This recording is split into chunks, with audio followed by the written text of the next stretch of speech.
عمر بن خطاب رضی اللہ تعالیٰ عنہ کئی مرتبہ مشورہ دیتے تھے، رائے دیتے تھے، تو اللہ تعالیٰ ان کے مشورے کے مطابق قرآن بنا کر نازل فرماتا تھا۔ عبداللہ بن ابی کا بڑا مشہور واقعہ ہے، میں آپ کو سناتا ہوں۔ نبی کریم صلی اللہ علیہ وسلم کا مدینے میں سب سے بڑا دشمن عبداللہ بن ابی تھا۔ اس کا بیٹا نبی کا صحابی تھا۔ جب عبداللہ بن ابی مر گیا تو اس کا بیٹا جو نبی کا صحابی تھا وہ نبی کی خدمت میں حاضر ہو کر عرض کرتا ہے، یا رسول اللہ صلی اللہ علیہ وسلم، میرا باپ فوت ہو گیا ہے، آپ مہربانی فرما کر اپنی قمیض مبارک دے دیں، اس کے کفن کی جگہ استعمال کر لیں تاکہ اس کی برکت سے میرے باپ کی مغفرت ہو جائے۔ نبی کریم صلی اللہ علیہ وسلم نے اپنی قمیض مبارک دے دی۔ اس کے بیٹے نے نبی کی قمیض مبارک لے جا کر اپنے باپ کو کفن کے طور پر پہنا دی۔ جب جنازے کا وقت آیا پھر عبداللہ بن ابی کا بیٹا نبی کریم صلی اللہ علیہ وسلم کی خدمت میں حاضر ہوا، عرض کرتا ہے، یا رسول اللہ صلی اللہ علیہ وسلم، یہ مہربانی بھی فرما دیں کہ میرے باپ عبداللہ بن ابی کا جنازہ پڑھا دیں، شاید اللہ اس کے گناہ معاف کر دے۔ نبی کریم صلی اللہ علیہ وسلم نرم دل کے مالک تھے، اللہ کے نبی نے اس کا جنازہ بھی پڑھانے کی حامی بھر لی۔ روایت میں آتا ہے جب نبی علیہ السلام عبداللہ بن ابی کا جنازہ پڑھانے کے لیے چلے تو عمر رضی اللہ عنہ نے نبی صلی اللہ علیہ وسلم کو اس منافق کا جنازہ پڑھانے سے منع کر دیا۔ عرض کیا، یا رسول اللہ صلی اللہ علیہ وسلم، اس منافق کا جنازہ نہ پڑھائیں، یہ وہی منافق ہے جس نے امی عائشہ صدیقہ پر تہمت لگائی تھی، یہ وہی منافق ہے جس نے جنگ احد میں آپ کے ساتھ بے وفائی کی تھی، یہ وہی منافق ہے جس نے بدر میں مسلمانوں کے ساتھ دھوکہ کیا تھا۔ یہ سب سن کر نبی کریم صلی اللہ علیہ وسلم نے فرمایا، اے عمر، اب میں نے فیصلہ کر لیا ہے کہ اس کا جنازہ پڑھاؤں گا، اور میں تو اللہ کے حکم کا منتظر ہوں، ابھی تک اللہ کا بھی کوئی حکم نہیں آیا کہ اس کا جنازہ نہ پڑھاؤں۔ ایک روایت میں آتا ہے نبی کریم صلی اللہ علیہ وسلم نے ابن ابی کا جنازہ پڑھا دیا تھا۔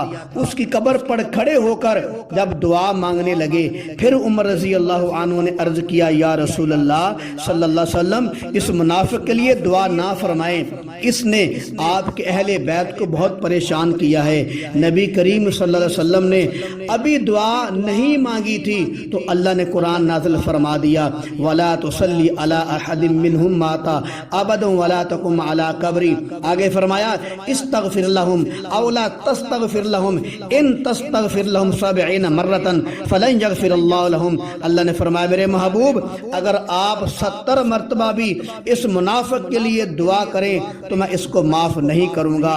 اور جو پہلی میں نے آیت پڑھی ہے اس کا معنی یہ ہے کہ میرے کملی والے، آج کے بعد آپ نے کسی منافق کی قبر پر نہ کھڑا ہونا ہے اور نہ ان کے لیے دعا مانگنی ہے۔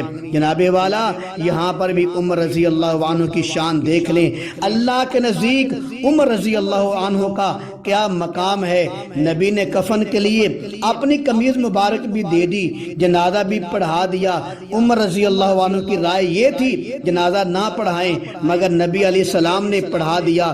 دعا مانگنے وقت بھی عمر رضی اللہ عنہ نے عرض کیا، یا رسول اللہ، اس منافق کے لیے دعا نہ فرمائیں، یہ اہل بیت کا دشمن ہے۔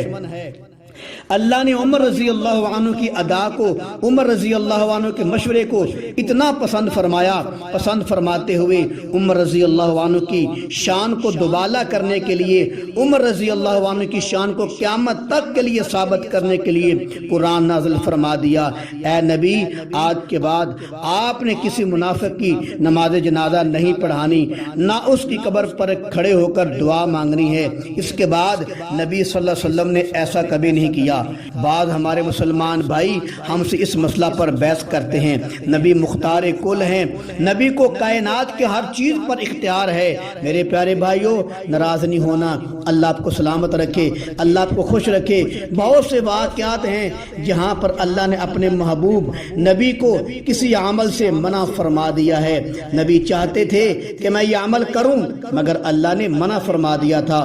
تو ایسے ہی یہاں پر بھی عبداللہ بن ابی کے جنازے پر بھی دیکھ لیں، نبی علیہ السلام چاہتے تھے کہ اس کی مغفرت ہو جائے، اس لیے تو اپنی قمیض مبارک کفن کے لیے دے دی تھی، اسی لیے تو جنازہ پڑھا دیا تھا، اسی لیے تو دعا مانگنے کے لیے تیار ہو گئے تھے۔